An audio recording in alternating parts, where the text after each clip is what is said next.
बिस्मिल्लाहिर्रहमानिर्रहीम अस्सलामु अलैकुम। दोस्तों, आज की हमारी जो वीडियो है वो है जी ऑटिज़्म और डिले स्पीच के बारे में। ऐसे बच्चे जो देर से बोलते हैं या देर से बोलना सीखते हैं, और ऐसे बच्चे जिनकी उम्र 1 साल से लेकर 3, 4, 5 साल को पहुंच गई है और वो सही तरह से बोल नहीं पाते, तो आपके आसपास या आपकी फैमिली में या आपके रिश्तेदारों में अगर ऐसा बच्चा है तो आप इस वीडियो को लाजमी देखें और आखिर तक देखें। अगर वीडियो आपको अच्छी लगे तो इसको लाइक और शेयर करें ताकि दूसरे लोगों का भी फ़ायदा हो सके। दोस्तों, जब बच्चा पैदा होता है तो पैदा होते ही बच्चे की रोने की आवाज़ आती है, और जब बच्चा 4 से 5 माह को पहुंचता है तो बच्चा माँ की तरफ देखना शुरू कर देता है, और माँ की तरफ देखकर अगर माँ कोई इशारा करती है तो बच्चा जो है वो आगे से रिस्पॉन्स देना शुरू कर देता है। और जब बच्चा 9 से 10 माह को पहुंचता है तो बच्चा 2 वर्ड बोलना शुरू कर देता है, माँ पा माँ। और जब बच्चा 14 से 15 माह को पहुंचता है तो बच्चा जो है वो मामा, पापा, माँ, पा, पानी, मम कहना शुरू कर देता है। और जब बच्चा 18 से 19 माह को पहुंचता है तो बच्चा मामा 2 वर्ड जो है वो लाकर बोलना शुरू कर देता है, जैसा कि मामा, पापा, माँ, पा, दादा, दादी। ऐसे वर्ड जो है वो बच्चा बोलना शुरू कर देता है। और जब बच्चा 24 माह को पहुंचता है तो बच्चा साफ वर्ड बोलना शुरू कर देता है। 4 से 5 वर्ड जो होते हैं, जैसा कि मम्मा, पापा, दादा, दादी, और इस तरह के जो वर्ड हैं वो बोलना शुरू कर देता है। और जब बच्चा 3 से 4 साल को पहुंचता है तो बच्चा 100 से 200 वर्ड बोलना शुरू कर देता है।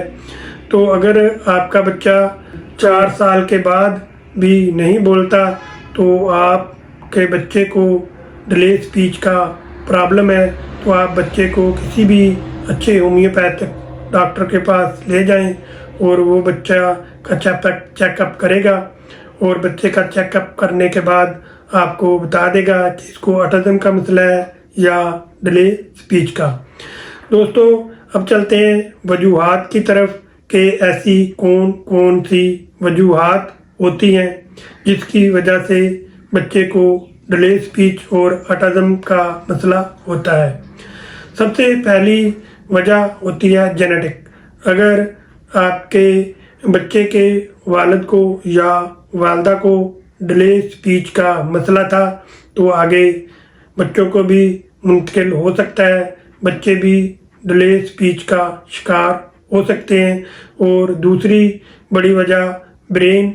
अगर बच्चे का ब्रेन सही तरह से ग्रोथ नहीं कर रहा और बच्चे के ब्रेन में किसी किस्म का कोई प्रॉब्लम है, उस वजह से भी बच्चा जो है वो डिले स्पीच का शिकार हो सकता है।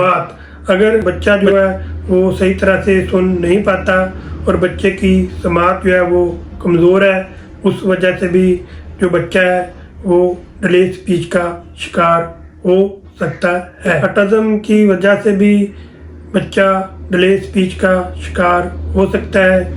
अब चलते हैं कि ऑटिज़्म की क्या अलामात होती हैं।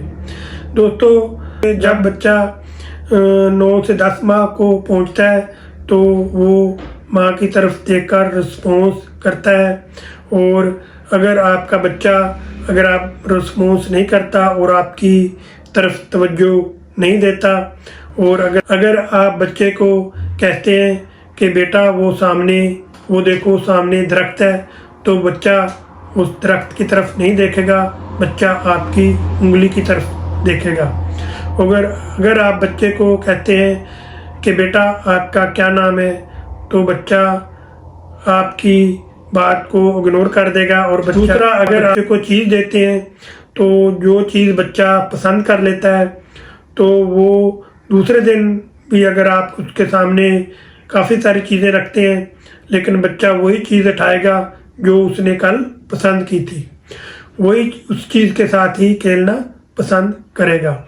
उसके अलावा जो ऑटिज्म का बच्चा होता है वो अपनी हम उम्र के बच्चों के साथ खेलना पसंद बिल्कुल नहीं करता और वो बच्चा अकेला खेलना पसंद करता है या फिर वो बच्चा अपनी उम्र के बड़े बच्चों के साथ खेलना पसंद करता है। उसके अलावा मोबाइल भी एक बहुत बड़ी वजह है। अगर आप अपने बच्चे को मोबाइल देते हैं और जो ऑटिज्म का बच्चा होता है वो मोबाइल को बड़े गौर से देखता है लेकिन आपकी तरफ तवज्जो नहीं देगा, और मोबाइल जब बच्चा मोबाइल देखता है तो वो मोबाइल की दुनिया में ही गुम हो जाता है और वो अपनी ही अलग एक दुनिया बना लेता है और उसमें वो गुम हो जाता है।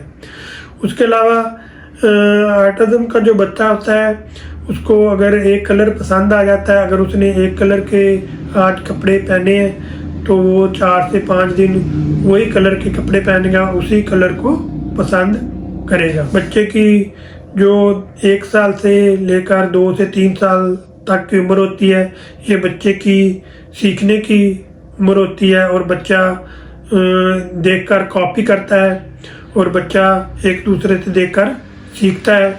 तो इस उम्र में आप बच्चे को मोबाइल का इस्तेमाल ना करने दें और मोबाइल बच्चे से दूर रखें और मोबाइल बच्चे को बिल्कुल ना दें। अगर आप बच्चे को मोबाइल देंगी तो बच्चा जो चीज़ मोबाइल में देखेगा तो बच्चा वैसे ही करना शुरू कर देगा। और ऑटिज्म के ऐसे बच्चे भी हैं जो बहुत ज़्यादा ज़िद्दी होते हैं और चिड़चिड़ापन का शिकार हो जाते हैं और ओवर एक्टिव हो जाते हैं।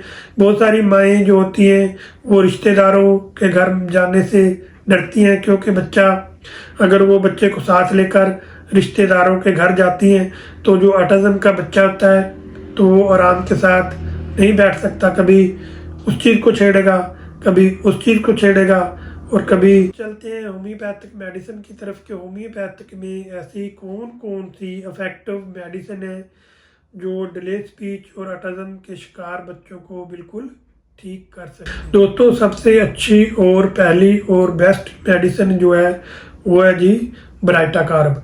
ब्राइटा कार्ब ऐसे बच्चे जो ज़हनी और जिस्मानी तौर पर कमज़ोर होते हैं और ऐसे बच्चे जो उनकी उम्र 4 साल होती है लेकिन वो लगते 2 साल की उम्र के और वो ज़हनी और जिस्मानी तौर पर कमज़ोर होते हैं और जब भी कोई इन्फेक्शन उनको होता है वो जल्द एक्सेप्ट कर लेते हैं। और इन्फेक्शन गले में का इन्फेक्शन जैसे ही कोई थोड़ी सी सर्द हवा लगती है तो बच्चों को टॉन्सिल हो जाते हैं और बच्चे को गले फट जाते हैं।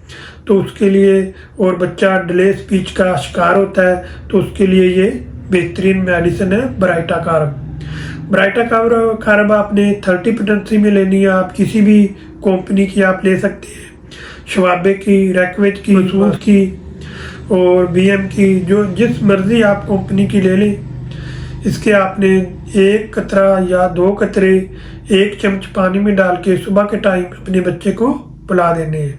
उसके अलावा दूसरी मेडिसिन है जी नेट्रम म्योर।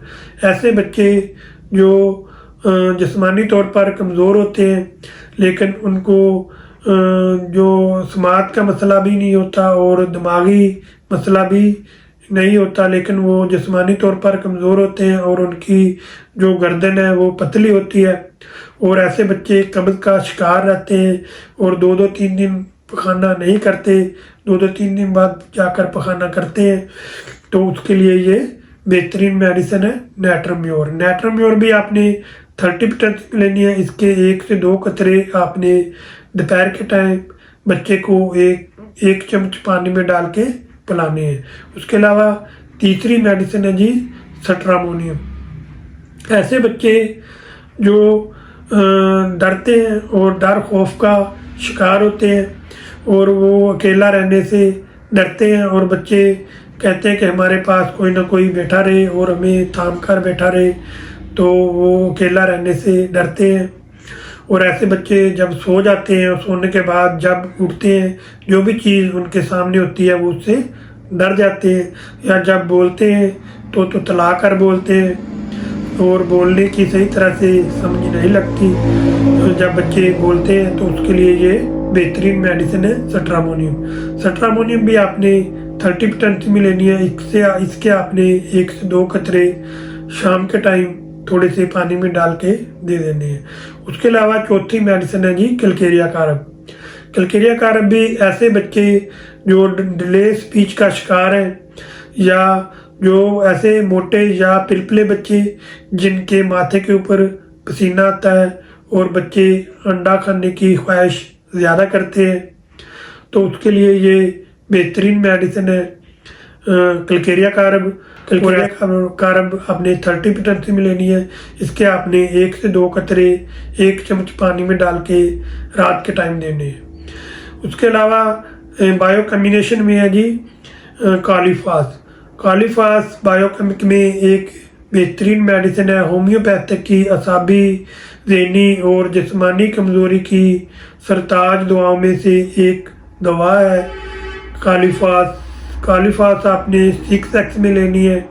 इसकी आपने 2 गोली सुबह, 2 गोली दोपहर और 2 गोली रात को ऐसे ही आपने अपने बच्चे को दे देनी है। बच्चा के ज़ुबान के ऊपर रख देनी है, बच्चा चूस लेगा। दोस्तों, मैं उम्मीद करता हूँ कि आपको ये मेरी वीडियो अच्छी लगी होगी, और अगर अच्छी लगी है तो इसको लाइक और शेयर करें, और यूट्यूब चैनल को सब्सक्राइब ज़रूर करें और बेल का बटन ज़रूर दबाएं, ताकि हर न्यू आने वाली मालूमात जो है वो सबसे पहले आप तक पहुंच सके। अगर आप कोई मालूमात लेना चाहते हैं या पूछना चाहते हैं तो कमेंट में जाकर पूछ सकते हैं। मैं कोशिश करूंगा कि आपको इसका जल्द से जल्द जवाब दूं। और अगर आप ये मेडिसिन मेरी क्लिनिक से लेना चाहते हैं तो मेरी क्लिनिक का एड्रेस नोट फरमा लें। शरियान होम्योपैथिक क्लिनिक, डॉक्टर गुलाम मुर्तज़ा, नूरपुर रोड, हैदराबाद, चक नंबर 35 DNB। मोबाइल नंबर है जी 0302 77155427। इस नंबर पर आप रब्ता कर सकते हैं। अगर आपके आसपास कोई अच्छा होम्योपैथिक स्टोर है तो ये मेडिसिन वहाँ से लेकर भी आप इस्तेमाल कर सकते हैं। अगर आपके बच्चों में जो अलामात मैंने बताई हैं वो पाई जाती हैं तो आप ये मेडिसिन लेकर इस्तेमाल करें। इन मेडिसिन का किसी किस्म का कोई साइड इफ़ेक्ट नहीं है। और आप मिलेंगे नेक्स्ट वीडियो के साथ। दुआओं में याद रखिएगा। अल्लाह हाफिज़।